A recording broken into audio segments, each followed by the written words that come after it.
Consigna tenemos. Tenemos consigna y queremos preguntarle a nuestra invitada. Ídola, bienvenida. La licenciada Carolina Romano Bursaile, especialista en relaciones internacionales, probablemente de las mentes más lúcidas para los tiempos que corren aquí en nuestra provincia, a quien le agradecemos infinitamente que haya venido hasta aquí con su bebé, con su bebé, Enzo. Enzo, bienvenido también. Hola, Caro, bienvenida. Muy buenos días, ¿Cómo muchas estás? Gracias por la invitación y siempre por esta presentación. Un Me lujo. sonrojo yo, porque digo, bueno. Es un lujazo. Tenemos consigna, Carito, nos tenés que contar cuál es tu cábala para ver el partido de la selección argentina. Bueno, tenemos cábala justo con Enzo, que viene hoy a acompañar, porque tenemos un lugar en el sillón, tenemos la comida de entretiempo. Siempre hacen lo mismo. Sí, aunque él me dice que a veces soy mufa. No. Dice, que esta no me va a dejar mentir por una situación que sucedió hace 4 años en otro mundial. Pero salimos campeones en otro mundial. Bueno, y que además, mira, la cábala que también tengo personal, ya además del compañero, es una cábala re difícil. El mundial anterior estaba haciendo la tesis de maestría y tuve que defender el último día la tesis de maestría. Y ahora la cábala actual es mi tesis de doctorado, que ya la terminé y que estoy haciendo los arreglos de la tesis de doctorado. Así que mirá qué sacrificada Brava. las cábalas que tengo que hacer cada 4 años. Vos sos carísima para hacer cábala. Carísima déjame hinchar. para mi vida en eso.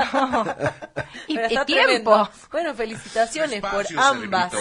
Unas cábalas muy sacrificadas. Espectacular, Muy pero exitosas. Así que esperemos que la cábala que Carolina Romano Bursaile y Enzo llevan adelante funcione a la perfección y esta noche Argentina haga muchos goles. Mientras tanto, y a la espera de ese partido, Caro, tenemos que hablar de los temas que nos convocan y que nuestra audiencia espera ávidamente tus reflexiones. ¿Por dónde querés empezar en estas semanas tan movidas en materia de política internacional? Bueno, estaría bueno comenzar por un contexto internacional de lo que significó la pausa estratégica en el contexto del conflicto entre Irán y los Estados Unidos. Si bien la semana pasada todo era optimismo, Acuerdos de paz. se firmaban y se duradera. hablaba desde el escenario de Versalles que había una nueva luz para el conflicto y las tensiones mundiales.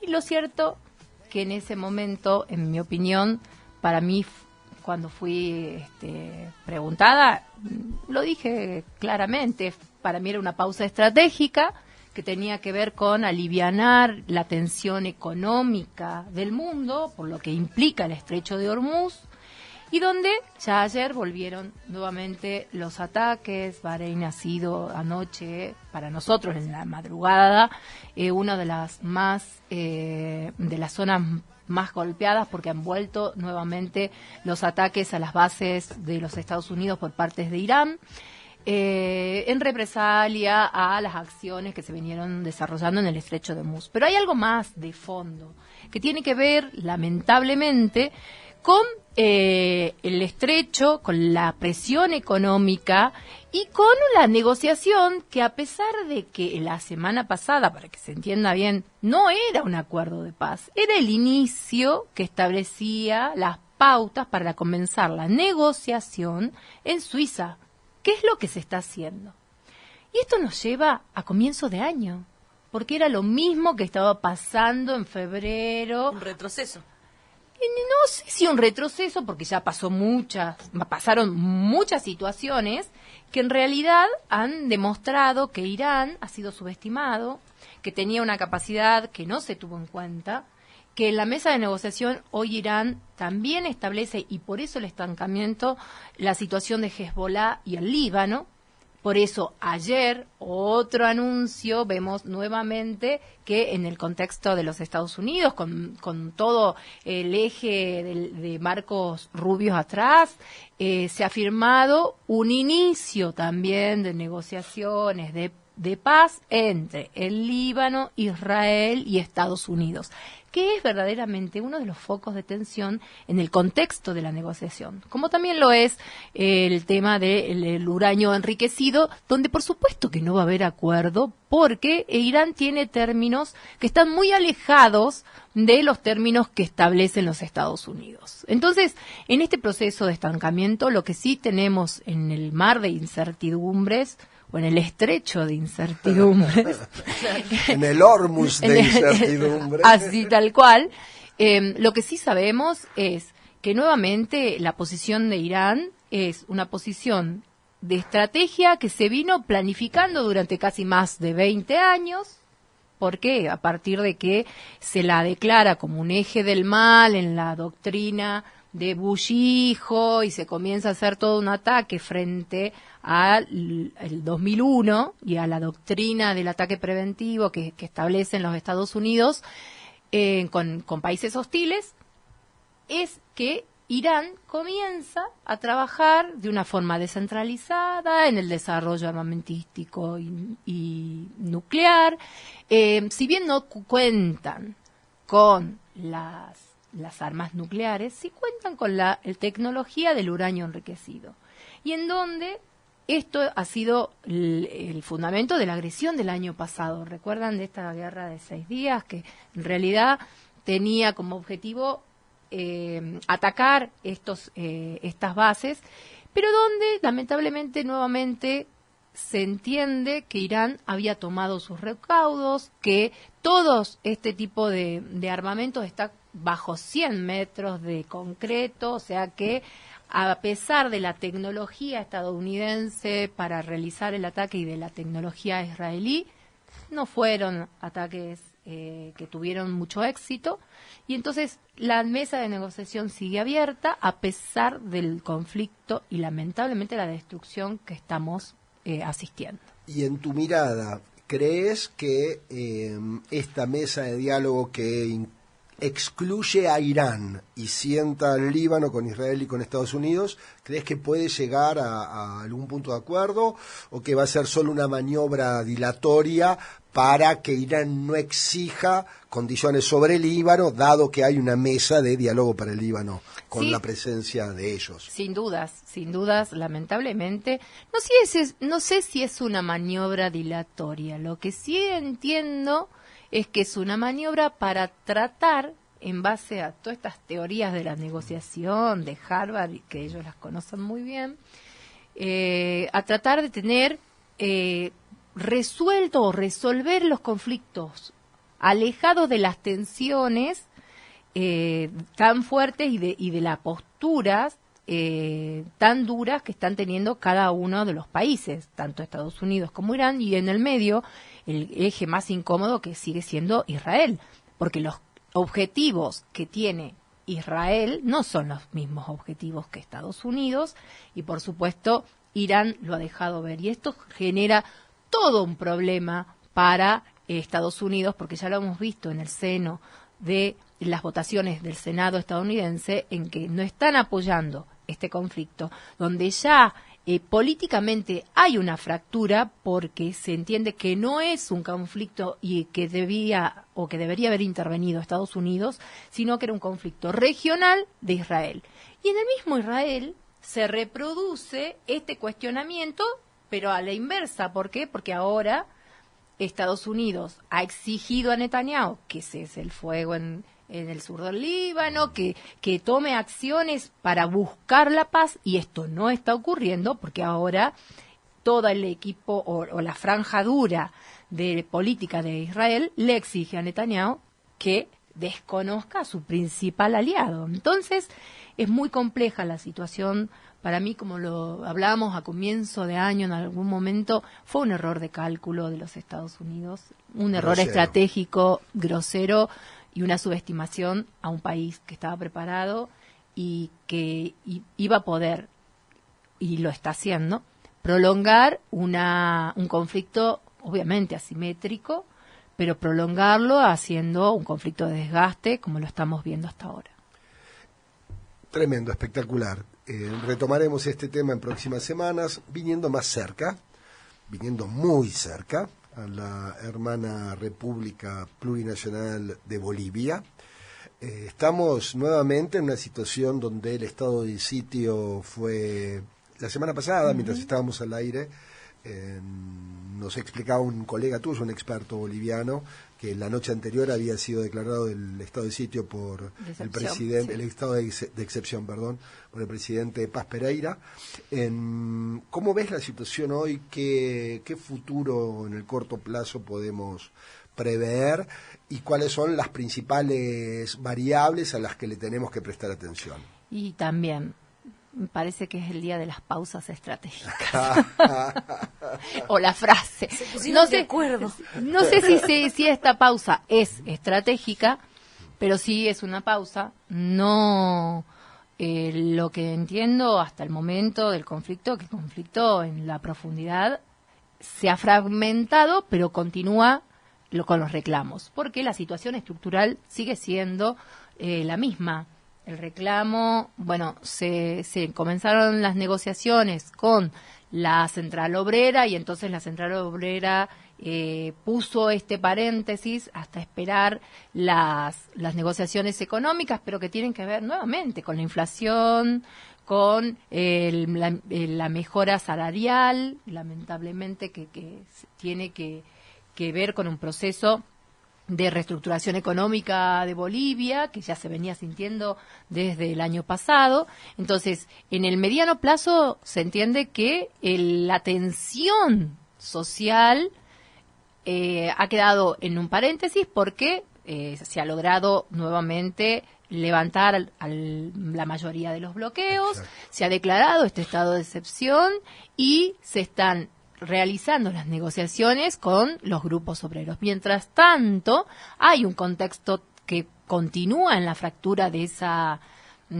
esta problemática social, que tiene que ver, obviamente, con la tensión política frente al MAS y a la posición de Evo Morales, con la presencia de la DEA después de casi 20 años en Bolivia, que obviamente alza también o levanta la desconfianza en este contexto de intervención, y donde lamentablemente, si bien se ha puesto en funcionamiento el abastecimiento que era tan problemático en la zona de La Paz, tenemos que entender que son treguas frágiles ante una vulnerabilidad económica y social como la que se vive en Bolivia actualmente.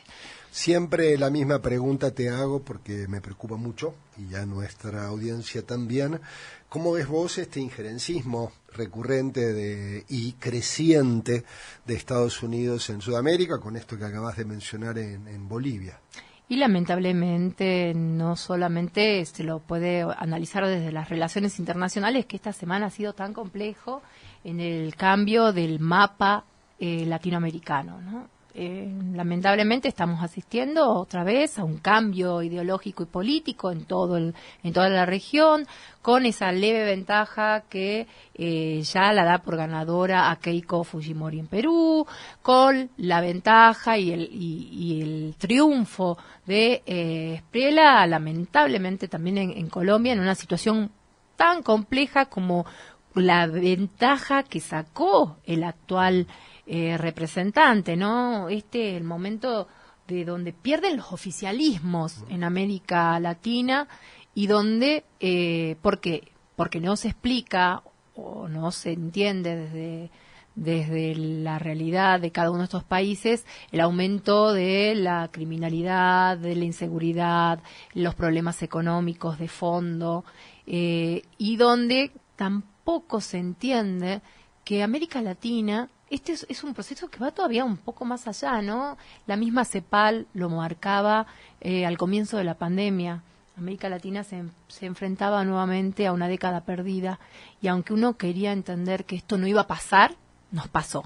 Y lo estamos transcurriendo. Y una profundización de las estructuras una profundización de las desigualdades en las estructuras sociales y económicas de los países de Sudamérica, que cada vez se evidencia más. Hoy hemos tocado puntualmente ese tema tanto con el ISEPSI como con Martín Epstein, un analista e investigador del CEPA, también poniendo en evidencia que nuestro continente está atravesando, como bien vos señalabas, esta crisis donde el péndulo, diría O'Donnell, se mueve con mayor virulencia y rapidez. Ahora este giro hacia la derecha, veremos qué pasa en Brasil, que eso será determinante porque es la potencia excluyente del subcontinente sudamericano. Ahora, antes de que concluyamos el último tema, Caro, importantísimo por los tiempos que corren y desde el abordaje que seguramente harás, ¿qué pasa en Venezuela? ¿Qué ha pasado con esta tragedia natural, rarísima, 2 sismos de manera simultánea, pero qué ha pasado en términos políticos y de relaciones internacionales? Sí, en términos, primero, abrazar a nuestros hermanos venezolanos que están sintiendo esta profunda catástrofe. Sin duda, y me sumo a todos mis amigos y amigas venezolanas, que los tengo en gran cuantía. Aprovecho también para sumar el abrazo solidario. Así, un abrazo solidario que también reconoce que sobre la catástrofe y sobre los escombros hoy de Venezuela, también entendemos que venía una vulnerabilidad estructural compleja, una situación institucional más compleja aún e inédita, como lo que sucedió en enero, que fue y que hoy tiene a Delcy Rodríguez como su presidenta, y donde la intervención de los Estados Unidos, ante un hecho nuevamente inédito para el mundo, tomó preso a su mandatario y lo llevó a que lo juzguen por crímenes de narcotráfico. Y en esto teníamos muchas aristas abiertas, ¿no?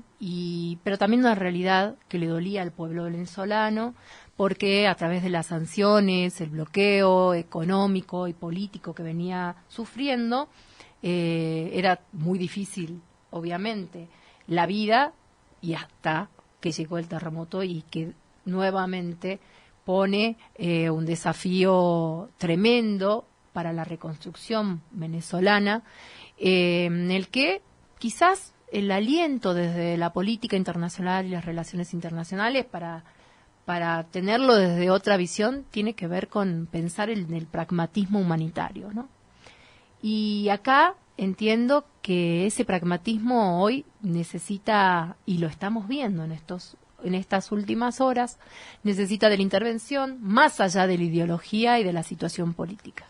Y bueno, la intervención en un mundo real y en un contexto geopolítico de tensión como lo estamos viviendo. Y entonces hablamos de la intervención y de la ayuda humanitaria que está ofreciendo China, que lo hace fortaleciendo al Estado actual y trabajando con los grupos técnicos del Estado venezolano, y en tensión con la ayuda que hoy también se ofrece por parte de los Estados Unidos, ¿no? Esto es como un mapa, así como podemos decir que el mismo mundial es un espejo de la realidad. Bueno, esta catástrofe también lo es, y vemos que si bien Estados Unidos ha ofrecido 150 millones de dólares en ayuda, esto lo está haciendo y generando a partir de sus grupos e intervenciones de trabajo de cooperación desde y a partir de grupos de intervención. En algunos casos, grupos y colectivos de organizaciones internacionales, y se está trabajando en eso, pero lo primero que hizo hasta el momento es otorgar un presupuesto de financiamiento y también un contexto que es el que se está negociando, que tiene que ver con levantar momentáneamente los bloqueos financieros que se habían realizado para poder ejecutar la ayuda. Entonces, acá tenemos esas dos tensiones también en vista, y noticias que son alentadoras en el medio de este caos, que tiene que ver con ya la confirmación de los grupos de intervención de Argentina, así como han salido grupos rescatistas voluntarios. El día de hoy también el mismo gobierno ha confirmado la ayuda la ayuda que también está llegando, y creo que uno de los países que más rápido ha respondido tiene que ver con México, que lo hizo muy rápidamente y puso a disposición también grupos de rescatistas, maquinaria pesada para lograr también estas acciones, pero donde el laberinto actual de la situación y la debilidad estructural de Venezuela nos hace pensar que es necesario más que nunca construir ese espacio de pragmatismo humanitario para que la ayuda que se empieza a despertar de diferentes lugares del mundo, como lo ha hecho Colombia, lo ha hecho Honduras, y acá vemos, ¿no?, el mapa, como grupos de derecha y la misma América Latina. Sí, Argentina reaccionando tarde incluso. Pero reaccionando. Sí, claro. ¿No? Entonces, como que después podremos dialogar y poner sobre la mesa por qué reaccionaron los gobiernos de derecha, ¿no? Sí, claro. Y ahí volvemos a Estados Unidos, capaz, claro, no sé, lo vamos a ir viendo porque son noticias en desarrollo y estamos entendiendo, porque ante todo lo importante era la intervención ante una crisis humanitaria sin precedentes para la región, donde se hablan de miles de desaparecidos, de cientos de miles de desaparecidos, y donde todavía es muy difícil entender cómo se va a hacer esta reconstrucción. Carolina Romano Bursaile, licenciada, magíster, inminentemente PhD en Relaciones Internacionales, muchísimas gracias, como siempre, un inmenso placer para Cadena Máxima, para máxima felicidad. Y Enzo, vamos, esta noche, ¿cuánto? 3, 4 a 0 esta 4 a noche. 0. Bueno, tenemos varios así apuntando alto, así que ojalá que sí. Gracias, Carito, un placer Muchas tenerte gracias a como ustedes. siempre. Siempre es un placer compartir con ustedes. Gracias.